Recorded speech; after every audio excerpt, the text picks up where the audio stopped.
काय बोलणार आहेस का? तू नुसतंच बघत बसणार आहेस पुढे? तुला तिच्यापासून बोलायला काय जाते रे? मला माहिती मी त्या शो साठी किती रक्त आटवलं. माझं सगळं पणाला लावलं मी.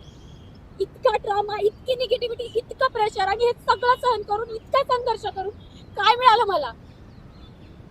फक्त रिजेक्शन. एवढ्या का रिजेक्शन थकलीस होय? मग त्या माणसानं पावला पावलावरच रिजेक्शन कसं सहन केलं असेल बरं? ज्या माणसाला समाजानं जन्मापासून जगण्याचे सगळे अधिकार नाकारले, शाळेत गेला तर शाळेच्या बाहेर बसवलं, तहान लागली तर हक्काचं पाणी नाकारलं, अरे रस्त्यानं चालला ना तर साऊडला पण उठाळ मानलं रे. पावला पावलावर अपमान. पण माणसानं ना अपमानालाच आपली ताकद बनवलंय. हे तुझ्यासारखा असं रडत नाही बसला. आता बासा, बंद कर आता फिलॉसॉफी झाडणं माझ्या पुढे.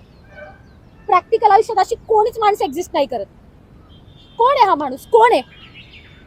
ज्यानं तुझं आणि माझं भविष्य घडवलं,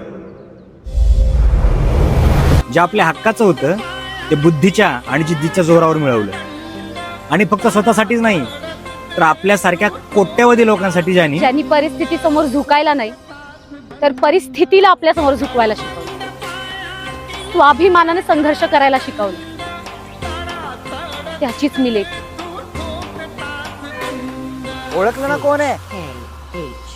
हो, द बिग बॉस बाबासाहेब.